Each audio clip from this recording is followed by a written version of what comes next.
All right, today I figured I would do something different and talk about my WRX because I mean, as much as I want to make videos on this, I really can't move it. I can't do anything with it. I can start it up, but still waiting for my axle to come, and I am still waiting to get new tires on the front and just make everything perfect. And it's not even registered, so I can't even drive it if I wanted to. So that's where we're at today. So today I'm going to talk about my WRX. I've had this for over a year now. It's never given me huge problems other than the throwout bearing, but I guess that's like a 2015 coup where they all kind of had that, or a lot of them had that, because Lucas's has that as well, where throwout bearing starts chirping and it wears out your clutch. So that's the only major thing that's happened to my car. So I just want to talk about the things you probably want to buy if you have one of these and you're trying to make more power and you don't want to blow it up. Is, if anything, if you first buy it, I would probably just start out with getting an access port before anything, just so you can monitor everything and you can always throw on like stage 1 map, because I know Cobb access ports, their stage 1's not actually that good, but it's probably the best off-the-shelf map from Cobb because it's for no mod, so it's actually made for your car because they're all the same. So I would do stage 1 or buy like MAP. I know I think they have a stage 1, or some other places have stage 1, so you could buy just stage 1. All right, my camera died actually, so I forgot where I'm at, but I was talking about stage 1 tunes and how they will run better than stock maps on a totally stock WRX. So you can always go stage 1 if you're planning on not modding it and you just want it to be woken up a little bit more. Get a stage 1 map. They're cheap. Cobb, even they come with them on Cobb, and that's probably the only map that I would trust from Cobb because it's meant for a stock WRX. So I mean, you're not really going into a danger zone there, but I wouldn't run it for forever. You could always buy MAP one or whatnot. So that is an option.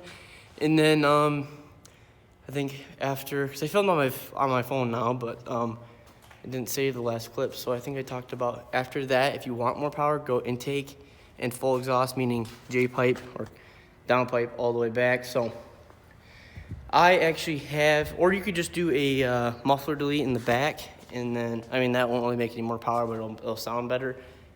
Or just do J-pipe in intake, because that will make a big difference. It'll open everything up. But I have a custom exhaust because it's all butchered and botched together. So I actually had the MAP catted downpipe or J-pipe. And then it goes to the mid-pipe of a MagnaFlow exhaust, and then a Y-pipe to MagnaFlow. MagnaFlow coming out the back. No muffler, because we chopped the mufflers off. They're over there. Welded on these Challenger 4-inch tips, as you can see.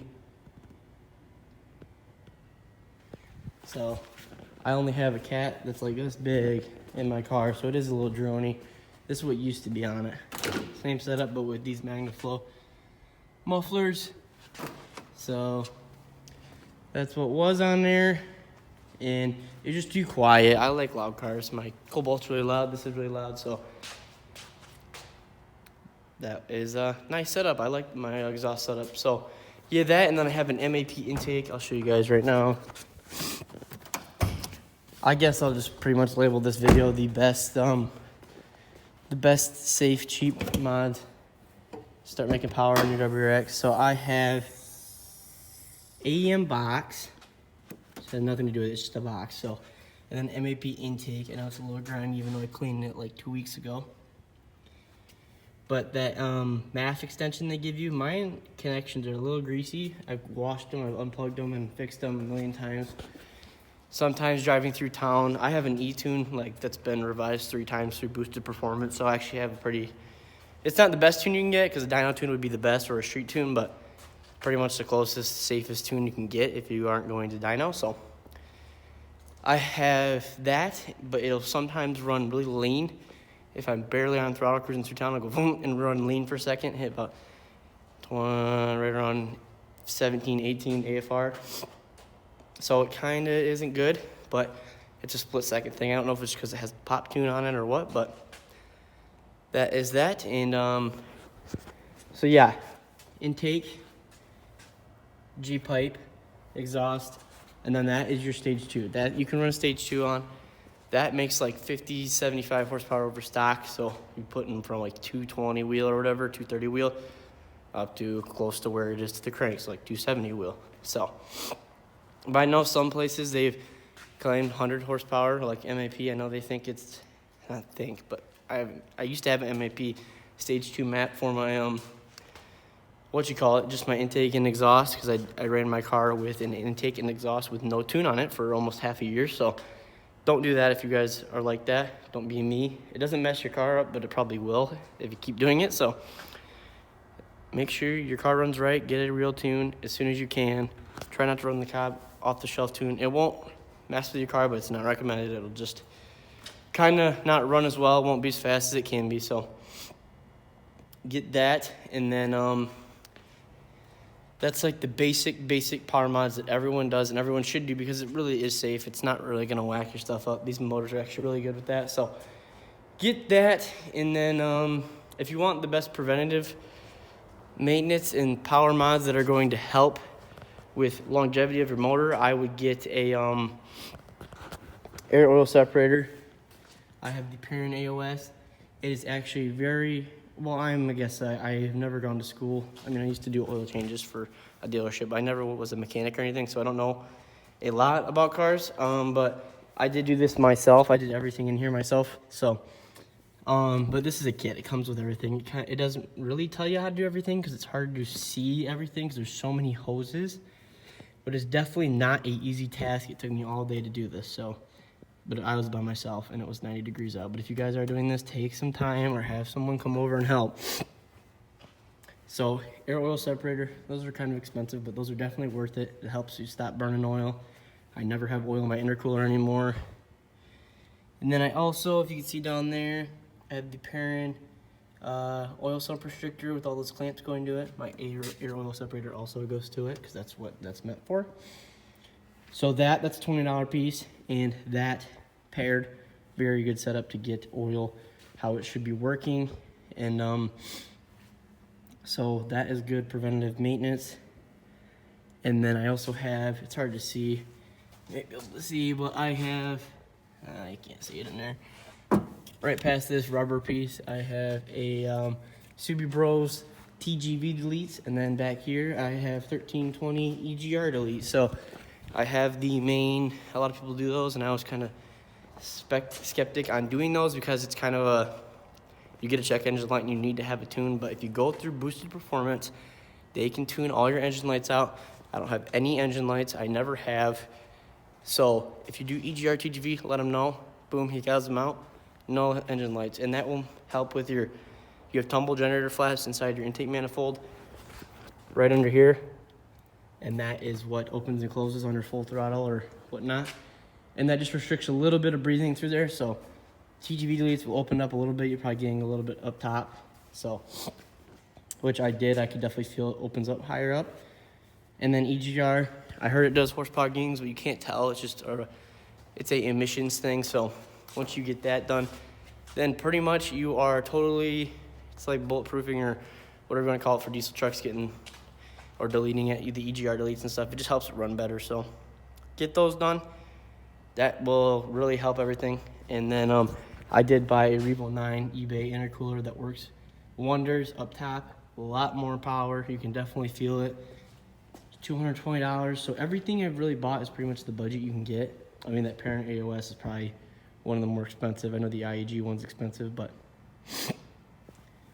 that one is one of the cheapest upgraded top mounts you can get, or any mount. I didn't want to go front mount because you need a real tune for that. So, and then not going for big power. I have this thing, so that is definitely a mod you should look into.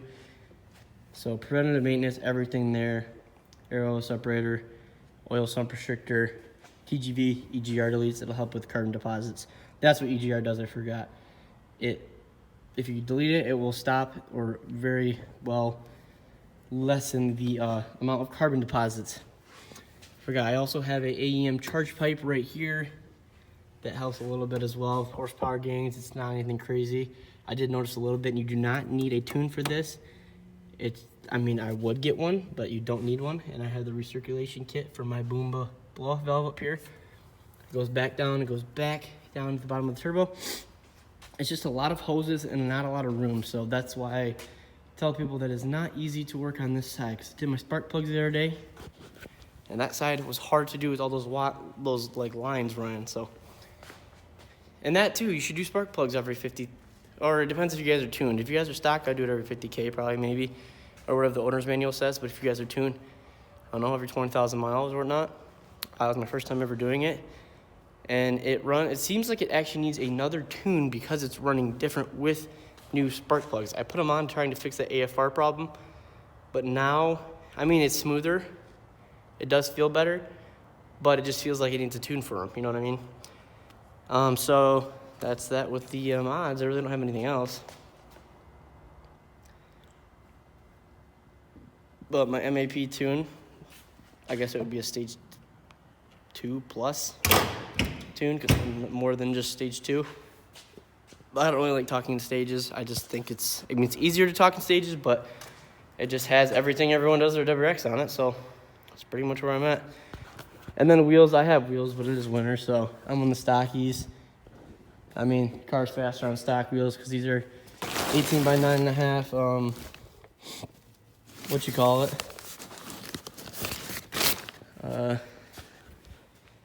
Yeah, 18 by 9.5 plus 35. So they are wide. They fill this horrible gap I got right here. It fills it perfect. I'll throw a picture and show you how much better it looks.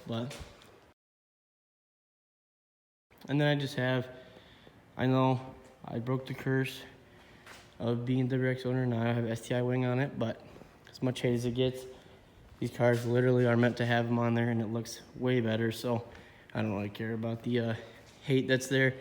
But yep, I have the Evo style taillights from Subi Speed. They look amazing. The SPT, what you call it?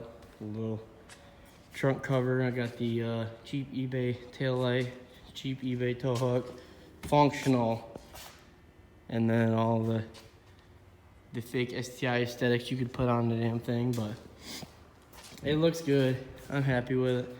It's as fast or not faster than an STI, so I guess I'm fine with being a fake STI if it'll still keep up with one. So that's where we're at. I'm gonna have some eBay DT Moto headlights, and I just put those in last night, or 2 days ago. So that'll be the recent video. This will be after that. But JDM grill, front lip, side skirts, all the little stuff, and then inside, let's do a full walk down back here.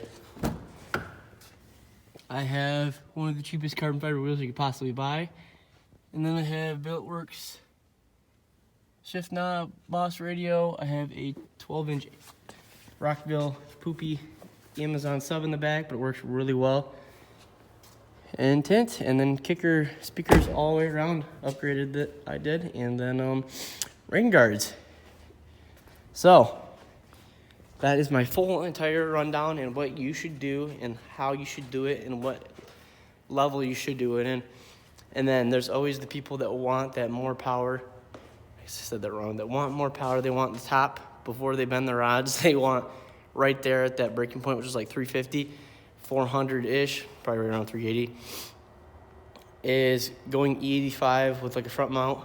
And then everything that I have, you could go E85 total stock car and you can make 100 more horsepower. So it's kind of, I mean, I could go E85 and that would be total like pushing it, but I'd be scared to drive it every single day like I do, because I like to enjoy it. So I do drive it pretty hard, and I would not want it to blow up because I still got 2 more years of paying it. So just if you guys want to make that most power, you're gonna want to build it or get some new rods, put an STI trans in it. I know there's a way to do it, or upgrade your trans and then make your 450, 500 horsepower. But not me. I'm happy with 300 and whatever it is, maybe something right around there.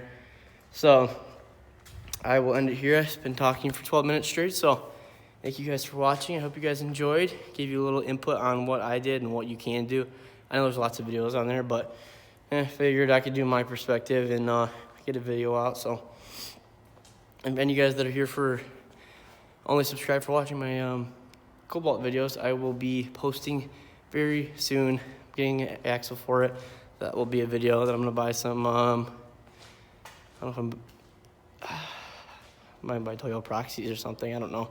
I'm gonna buy some nice front tires for it. Switch my tires around, and then that will be money for this next summer or spring. So thank you guys for watching. I hope you guys enjoyed. Subscribe if you guys want to keep up with the build here. I got big plans this spring for this, or a big thing I'm doing this spring for this. So stay tuned for that. Thank you guys for watching, and I'll catch you guys later.